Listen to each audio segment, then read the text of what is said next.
Assalamualaikum everyone. I hope you are all doing well. Welcome back to my YouTube channel Smart Skills of English. Today we will dive into the fascinating world of English tenses and especially about the past perfect tense. So let's start our lecture. First I would discuss about the identification of past perfect tense. सबसे पहले मैं आपके साथ पहचान share करूंगी past perfect tense की. Basically अगर आप लोग नोट करें तो जो हमारे पास्ट और फ्यूचर के टेंसेज या प्रेजेंट के होते हैं ये बहुत आसान टेंसेज हैं जो बच्चे अच्छे से करते हैं, समझ कर करते हैं. आप यकीन करें उनके टेंसेज बहुत अच्छे हो जाते हैं. ना तो वो राइटिंग करते हैं, ना वो फिर तरह तरह की हेल्पिंग बुक्स यूज़ करते हैं, बिकॉज वो अपने सेंस ऑफ ह्यूमर को यूज़ करते हुए सेंटेंसेस को बनाते हैं, ट्रांसलेट करते हैं. और ऐसे बच्चे क्रिएटिव राइटिंग में भी बहुत आगे निकल जाते हैं.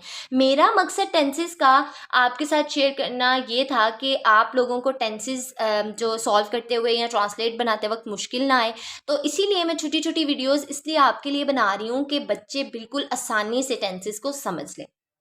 कम टू द पॉइंट, हम शेयर करने वाले थे आपके साथ identification of past perfect tense. ठीक है, उसका क्या है, उर्दू फिकरात के आखिर पर चुका था, चुकी थी और चुके थे वगैरह आता है. यानी आपको पता होगा पास्ट शो करता है हमेशा माजी को, जो काम आपका माजी में हो चुका है या जो काम आप कर चुके हैं, पास्ट होता है आपका माजी. ठीक है, अब ये क्या था, चुका था, वो यानी कोई भी काम आप कर चुके होंगे, आप खाना खा चुके होंगे, आप खेल चुके होंगे. ये सारे सेंटेंसेस जो हैं हमारे पास्ट परफेक्ट टेंस को शो करेंगे. ओके, अब हम देखते हैं इसकी कुछ एग्जांपल्स. जैसे पहली एग्जांपल क्या है, वो ऑफिस के लिए निकल चुका था, यानी वो ऑफिस जा चुका था, ये काम उसने पास्ट में कर लिया है, तो ये पास्ट परफेक्ट टेंस को शो कर रहा है. ठीक है, सेकंड सेंटेंस आपका ये है, वो अपना काम खत्म कर चुकी थी. ये भी काम हो गया है, पास्ट में उसने कर लिया, जो उसका काम था उसने अपना वाइंड अप कर लिया, खत्म कर लिया, तो ये पास्ट में काम हो चुका है.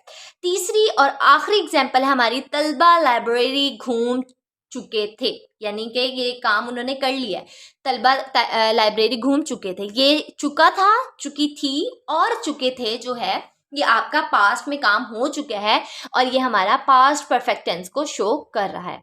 ये थी हमारी आइडेंटिफिकेशन और उसकी कुछ मिसालें यानी कि कुछ एग्जाम्पल्स जो मैंने आपके साथ शेयर की. अब मैं आपके साथ शेयर करूंगी इसका स्ट्रक्चर. सबसे पहले हमारे पास होता है सब्जेक्ट, फिर उसके बाद हमारे पास वर्ब में होगा हैड.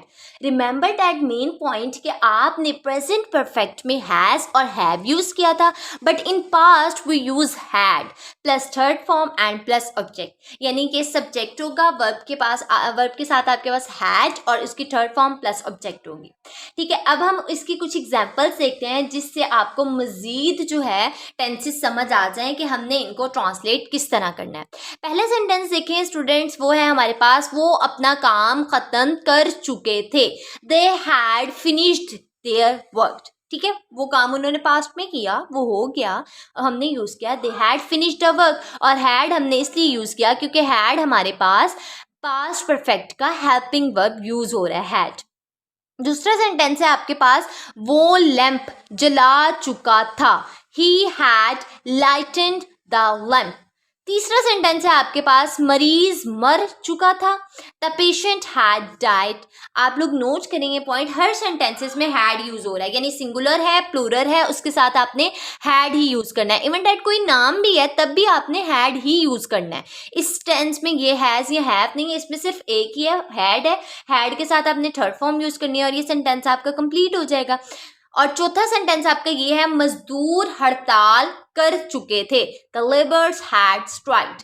अब आप ये देखें कि मैंने आपके साथ 4 एग्जाम्पल शेयर की और उन 4 सेंटेंसेस में हैड ही यूज हुआ. ठीक है, had यानी they had finished their work, he had lightened the lamp, the patient had died and the laborers had striked. ये 4 sentences थे जिसमें हमने had यूज किया, subject plus verb had and third form plus object. So basically ये past perfect tense था जिसमें मैंने आपके साथ उसका मेन स्ट्रक्चर यानी कि आइडेंटिफिकेशन, उसकी पहचान, उसकी कुछ मिसालें और उसकी कुछ सिंपल सेंटेंसेस शो कर दिए, जिसको आप सिंपल सेंटेंसेस भी कह सकते हैं या पॉजिटिव सेंटेंसेस भी कह सकते हैं. यानी यहाँ से हमें ये पता चलता है कि पास्ट परफेक्ट टेंसेस को हमने किस तरह ट्रांसलेट करना है।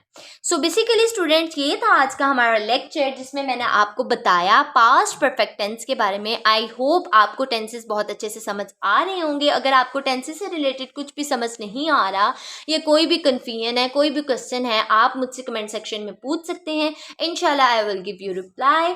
आपसे मुलाकात होगी नेक्स्ट लेक्चर में। Please subscribe my channel and don't forget to like, comment and share, and also hit the notification bell to stay updated with all future lessons.